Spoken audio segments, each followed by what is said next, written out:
Skyrim, the 10th game in the Elder Scrolls series, the 5th main titled game. Last time, I rewrote the entire story of the main quest as well as that of the Dragonborn DLC. In this series, I call What If Skyrim Was Good? No, I mean really good. If this is your first time watching an episode in this series, please click the link in the video description to start the series over, because the devil's in the details and I recommend watching everything. Now, that said, this is a piece of subjective fan fiction because some people are going to love it, some people are going to hate it, and it's never going to happen. So, let's move on to the Dawnguard DLC. Now, in the base game, or vanilla as some people like to call it, you had this orc just come up to you and go, "The Dawnguard is looking for people to deal with the growing vampire menace," and then you had a bunch of guards just randomly spewing out, "Here they're reforming the Dawnguard, vampire hunters or something." Well, we're taking all of that and we're throwing it into the trash can. That is not happening. Instead, what we're going to do is we're going to have two factions in the game. New. We're going to have the Nightbane Vampires, and we're going to have the Vigilants of Stendarr. The Vigilants of Stendarr's hall does not get destroyed. Rather, if you meet a Vigilant of Stendarr on the road, they're going to tell you that they're recruiting now. And in fact, until a player actually hears that dialogue, the chance of running into one of them will be greatly increased. But it'll be done organically on the road, instead of having some signpost NPC just walk up to you and say, "Here they're reforming the Dawnguard." So if you decide to never speak to a Vigilant of Stendarr, well, you're probably never going to join them. Now, as for the Nightbane Vampires, this is predicated on you getting turned into a vampire. We're going to take all of the vampire caves and settlements all across Skyrim, and we're going to divide them into three factions: Volkihar Vampires, Nightbane Vampires, and unaffiliated vampires. Now, the unaffiliated vampires, they're just going to be part of the regular bandit faction and attack people on sight, just like vampires do in vanilla Skyrim. However, the Nightbane Vampires, on the other hand, will attack you if you're not a vampire, and if you are a vampire, they will talk to you, and you'll actually be able to get recruited into their ranks and do a few side quests for them. They're going to tell you flat out that your becoming a vampire was an accident. They did not mean to create you, and therefore you are scum to them. But if you want to prove yourself, you can do these tasks here. Usually killing some Volkihar vampires, or dealing with some vampire hunters who've gotten too big for their britches. Now, keeping in mind that you would never have the opportunity to do any Nightbane quests if you were not a vampire yourself. Now, let's assume instead you joined the Vigilants of Stendarr. Now, if you got sent by the Vigilants of Stendarr to join them, you would go through a kind of blessing ceremony where you'd be given wine out of a cup. That cup being the pouring cup that is actually the symbol of the Stendarr faith. So when you drink from this cup as a part of the joining ritual, if you're a vampire, it'll burn you from the inside out, you die. They don't know you're a vampire right off the bat, but at the same time, we've created a way to prevent vampires from joining. Either a Daedra in mortal disguise or a vampire would burn inside out from this. Obviously, the player can't be a Daedra, but if you decided to try to join them as a vampire, well, surprise, surprise, you die. So assuming you weren't a vampire and you successfully joined the Vigilants of Stendarr, you would have 2 or 3 quests to do for them, minor stuff involving hunting Daedra, and then the vampires attack. And you have to defend the Hall of the Vigilant from these vampires that attack. The commander of the Vigilance is going to have you fall back into a treasure chamber beneath the hall, and it's going to be filled with silver weapons. So they're just going to start pulling stuff off the wall. They're going to hand you a crossbow and a pack of silver bolts and say, "Shoot whatever comes through that door." The vampires are going to come in waves, and ultimately on the 3rd wave, an ancient vampire is going to come in, real strong guy, and from behind him you see all these other vampires coming through this narrow passageway. All of a sudden there's some kind of big flash of light, and all the vampires behind him start burning. You see Isran come in, the leader of the Dawnguard, and impale the ancient vampire, taking off a good 30% of his health. The surviving Vigilants and yourself attack the boss, kill the boss, and you're good to go. So this is the first time you see or hear of the Dawnguard. They're a secret organization. They're not this big thing that everyone hears about. So because vampires were laying low, they went ahead and laid low as well, just waiting for the resurgence of vampires. and a chance to exterminate them all once and for all. Now, Isran actually knew that the vampires were going to attack the Hall of the Vigilant. His scouts had noticed vampires crawling around this Dim Hollow crypt. It turns out that Dim Hollow was a place where the ancestors of the current Dawnguard sealed away some really powerful evil vampire, some kind of ultimate weapon, and it was a closely guarded secret. But seeing vampires around there now means that vampires have discovered that secret recently. The key to Dim Hollow Crypt's inner sanctum is actually held in the Vigilant of Stendarr's hall. When the Dawnguard went their separate ways a generation ago, they left the key to the inner sanctum of Dim Hollow Crypt in the basement of the Hall of the Vigilant, in their treasure room, where the Vigilants would protect it. But now that vampires found the crypt, they also found where the key was. And this is what started the whole battle. Now, the fear is that if they leave Dim Hollow Crypt alone too long, the vampires might find a way past this seal that they've set up. So you, along with the others, take the key and go to Dim Hollow Crypt in order to put an end to this. Now, we're going to put Serana in this fancy-looking, really awesome-looking sarcophagus. And the idea is you will use the key to unlock that sarcophagus. The moment you do, Nightbane Vampires come in, and you end up having to fight them. So Serana wakes up. Keep in mind that the coffin would be horizontal, and she would literally levitate up vertically. We're talking brimming with blood magic. Okay, kind of like the way vampire lords hover, except she wouldn't look like an ugly bat beast. The idea is that she is a vampire lord. There's no donning the mantle of a vampire lord, she just is one. So, levitating up above her coffin, she looks out at all these people who are fighting and literally just shoots a wave of blood magic, stunning everybody, including the player. So, while the player is stunned, she goes over to the leader of the Nightbane Vampires, looks him in the eye and says, "Who are you?" He should have a scared sounding voice, and he should immediately respond to her saying, "I'm the leader of the Nightbane." "You mean that group of traitors? I can't believe you're still alive. What, were you going to try to use me?" And he will immediately, without thinking, respond, "Yes, I mean, no," and she'll literally just reach out her hand, and he'll go splat.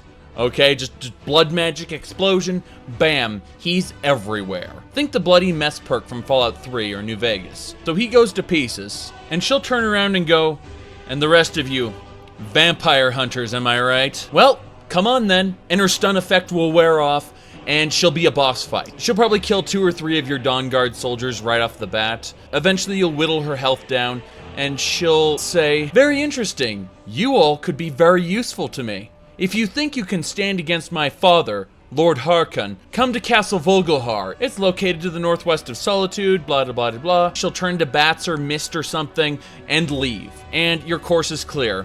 You've got to go to Castle Volkihar and put an end to these vampires right now. Now, let's go back now. We're going to backpedal. And assuming you were with the Nightbane Vampires, you're going to attack the Hall of the Vigilant, and you're going to kill everybody and get the key. The idea is if you helped out the battle on the opposite side, it should be over and done with long before Isran has time to come in and save everybody. So with the key, you're off to Dim Hollow Crypt as a Nightbane Vampire. Now when you get there, you'll find Volkihar Vampires fighting Dawnguard. You have to battle your way through them, no problem. Get to Serana's sarcophagus, open it, and same thing, she paralyzes everybody, goes up to the leader of the Nightbane Vampires, figures out he's not loyal, blasts him to pieces instantly, and then she's going to come to you, because you're a vampire. She's going to come up to you and say, "You're not like the others, are you? You haven't made a decision yet. So, are you going to stay loyal to that filth down there, or are you going to escort me home?" And you'll have a choice. You can either escort Serana home, in which case she'll be a very powerful ally, or you'll have to do the boss battle alone and probably die. If you manage to get Serana's health all the way down, say that she'll vouch for you if you decide to come to Castle Volkihar and join them. "This was a good exercise, it's time for me to go home." And so she'll leave. Or, of course, if you decide to escort her home, then there's no boss battle with Serana. You simply do what you did in Dawnguard and work your way out. All roads lead to Castle Volkihar. If you're a vampire and you come to Castle Volkihar, either with or without Serana. Serana will vouch for you, and you'll be given Harkon's blood and become a vampire lord yourself. Keeping in mind that the vampire lord form is literally your human form, except you'll gain the ability to sprout claws and wings and make your eyes and kind of forehead change a little bit. But your character will always remain the same. It's not going to replace you like a kind of vampiric werewolf. That's not going to happen. And the idea is the wings are maybe your final perk, and the wings will let you fly. But getting back to the story. So if you're allied with the Dawnguard now, you'll attack Castle Volkihar, and it'll be a bloody battle. Tons of vampires will die. We're talking hordes and hordes of vampires, not just like one or two people in Harkon's court, but like all the minions everywhere. And after you've killed a requisite number, maybe 20 minions, then Harkon comes out and starts throwing blood magic everywhere, killing Dawnguard members. He'll do a mass resurrection on all the vampires who are dead, turning them all into zombies. So you'll be fighting thralls and zombies and all kinds of things. Ultimately, when you get Harkon's health down, he starts powering up his blood magic, just like he does in the final fight in the vanilla game, except, where you're supposed to use Ariel's bow with the sun-hollowed arrow to counter it. Except there's no counter. So Isran calls upon the Hearth Gods, Kyne, Mara, and Dibella, in order to create this massive shield to protect everyone from the blood magic. But Harkon just raises his hands and blasts everyone with a massive attack of blood magic. It should kill everyone to either side, but if you're behind Isran, then you'll be fine. And Isran manages to keep the center shield up, the one that represents Kyne. The ones that represented Mara and Dibella, his faith wasn't as strong with them, so it got shattered. So Harkon should do something melodramatic like, "Your faith is strong, mortal, but it is not strong enough to defeat a true vampire lord." And holding his hand out like this, he should just do a center attack and blast you and Isran. So your screen turns black, you wake up, you're now in maybe a small village near Castle Volkihar, on the other side of the water, near that fort. Either way, Serana will be there, and a really hurt Isran will be there. Now, going back to the vampire side of things, while you're fighting Isran, he'll shield himself with Kyne's shield. He'll pull out, like, the Hammer of Zenithar or something like that, and he'll begin just wailing on the vampires. The vampires shouldn't be able to stand against Isran. And ultimately, he'll use a spell called Stendarr's Vengeance, which will literally just rain death on all the vampires. And Serana will put up a blood shield to save your life during that. You, Harkon, and a few members of the court are all that survive. But then Harkon goes into super mode, blasts Isran. The Dawnguard retreat, and it's your victory, barely. Harkon saved the day. And the same shit's going down. In order to put an end to these Dawnguard, these pitiful mortals once and for all, you need the Elder Scrolls, because we're going to put an end to the tyranny of the sun. Serana's not really on board with this tyranny of the sun stuff, but she's going to listen.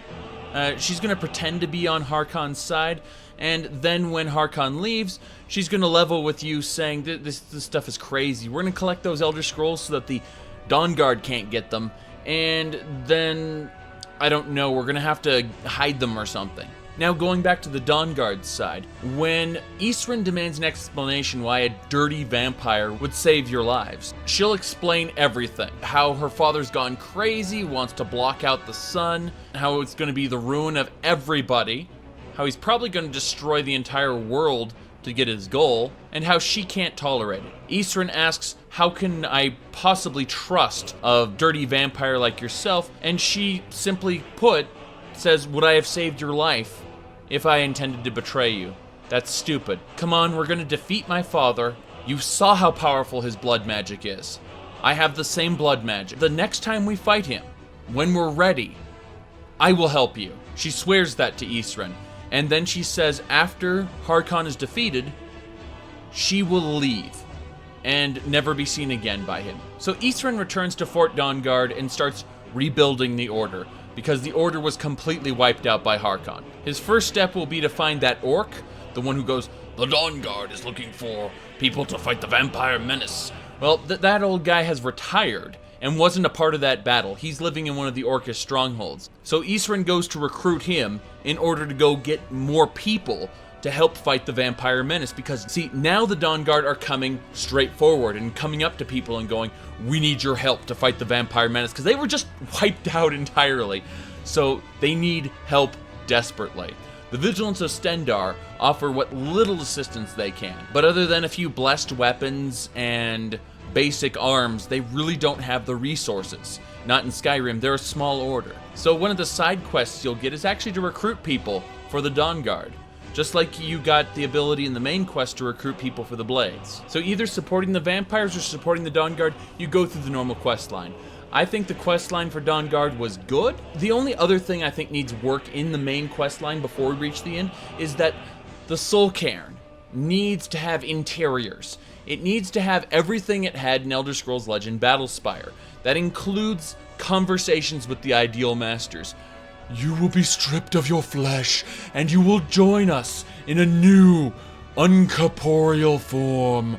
You know, those Ideal Masters that we dealt with in Battlespire, we need those back. Not just these crystals in the distance, not these mysterious things they talk about. So you should have the choice to either damn Valerica and side with the Ideal Masters, and basically get some new Boneman and Wrathman summons, or side with Valerica and get some kind of power up to your vampirism. Either way, depending on which way you go, you get the Elder Scroll and Durnevere joins you. So we're gonna give Durnevere some past. We're actually going to say that Durnevere was against Alduin all along, and he actually trained Miraak in the necromantic arts, which allowed Miraak to rebel against Alduin in the first place. We're tying Dawnguard and Dragonborn together in that way, and more or less after Miraak's spectacular failure to take on Alduin, Miraak was devoured in this version, by the way, Durnevere fled to the Soul Cairn, where he tried to make a deal with the Ideal Masters, which ended up binding him there. Either way, once you defeat Durnevere, learn his shout, everything proceeds normally, with either Valerica, that is Serana's mother, being dead, if you betrayed her to the Ideal Masters, or having her alive with the Ideal Masters being slighted by you. Again, give us a nice choice there. And the Ideal Masters absolutely need dialogue, because they had dialogue in Battlespire. Let's assume that you did the Knight Paladin Gelibor quest, you managed to defeat Verthur in his ice palace, and you managed to get Ariel's bow. I'm fine with all these things. So one of the conversations you should have with Isran is about sun-hollowed weapons. And they should talk to you about how sun-hollowed weapons are actually a thing, but they're of elven craftsmanship. So, and that Ariel's bow was like the ultimate sun-hollowed weapon. More or less, while you're going for Ariel's bow, the others are also obtaining sun-hollowed equipment. The idea being a sun-hollowed shield should be able to deflect Harkon's blood magic. And we should introduce a whole slew of sun-hollowed stuff. And like a sun-hollowed Dawnguard set that the player will actually get at the end of the questline, assuming he sided with the Dawnguard. It would be the counterpart to Harkon's armor that the player would get if you sided with the vampires. So Harkon should have two main modes. One where he holds up a blood shield and then tries to snipe you with blood magic. When he tries to do that, what you should do is you should get behind Isran, and Isran should put up his kind shield to protect against that. Likewise, Harkon will power up for an ultimate blast that fills the whole area. That's when you hit him with Ariel's bow. Harkon should be summoning Cold Harbor Dremora. He should be summoning all kinds of Daedra. Remember, Harkon isn't just a blooded vampire, he's also a Molag Bal worshipper. So you should be summoning stuff in from Cold Harbor. He should be summoning gargoyles more. He should be summoning all kinds of things. And Serana will fight them. She'll use her blood magic to just AoE them and beat the crap out of them, leaving you and Isran to deal with Harkon himself. And Isran will play defense, and you'll play offense with Ariel's bow or not, depending on how hard you want the fight to be. That's assuming that you did it the Dawnguard way. Now, let's assume that you did it the vampire way. You need to actually engage in court politics. You need to decide which of these two bastards that you want to side with. They're both assholes, and they both want to fight each other for control over Harkon's court. But when they see you, what you do is you basically conspire with them to kill the other. Once the other is dead, then together you go and you look for the Aegis of Cold Harbor. It should be a mighty shield. It looks like it's kind of made out of a blue Daedric steel. Anyway, this shield will allow you to block Harkon's death beams. Because you won't have Isran there, you'll have to rely on the shield instead. Assuming you didn't do that, assuming you left all the side quests alone, the Harkon fight should be incredibly difficult, with you having to heal frequently, drinking potions, and doing all kinds of stuff. Either way, Serana's going to be busy dealing with all the minions. You're going to have to use Ariel's bow to disrupt Harkon's death zone attack. And in addition, when he starts powering up his one-handed death beam attacks, you're going to have to pull out the Aegis of Cold Harbor and start blocking his attacks. Now either way, once you kill Lord Harkon as a vampire, you will be proclaimed Lord of the Castle, assuming you didn't side with either of the two in side quests. If you did do those side quests, then that person will proclaim themselves Lord of the Castle. You will have to kill them in order to make yourself Lord of the Castle. But Serana will encourage you no matter what you want to do. If you want to leave the castle forever, she will agree to come with you. If you want to assassinate that person who proclaimed himself Lord of the Castle, you can do that, and Serana will support you. The last thing is, if you do defeat Harkon as the Dawnguard and exterminate all the other members of the court, Isran should then turn on Serana, and you should have a moment where it's time to choose. He needs to kill Serana. He needs to kill the last of this Volkihar bloodline. The vampire lords have to be gone. If your speechcraft skill is successful, you'll appeal to his honor as a warrior, as a person who once had his life saved, now it's time to save another life, and so on and so forth, and he'll let her go. Keeping in mind that from that point on, if you bring Serana as a follower to Fort Dawnguard, he will attack you both on sight. However, if you don't bring her to Fort Dawnguard, you will be welcome there from then on. Now, with Castle Volkihar empty, all the vampires in it dead, you and Serana could use that as your home if you want. But you will also always have your own room in Fort Dawnguard. Either way, that's it. That's the end of the Dawnguard DLC. I know there are many other mods, one on the Steam Workshop that's the Digital Cleaners Volkihar Redux that adds plenty of stuff for you to do after Harkon is dead, but I'm going to leave that for modding. Either way, I didn't have that many problems with the Dawnguard DLC. The premise was solid, it just needed work here and there. Now that we're done talking about Dawnguard, we're going to get into the side quests and factions of Skyrim, and I'm going to start talking about some of my favorite side quests and how I would have redone them next time. If you like this video, please give it a like, and do please leave a comment. I'd very much like to hear how you would have redone Dawnguard, and what parts you would have done differently. If you want to see more content like this, please check the social media links above, and I will see you all next time.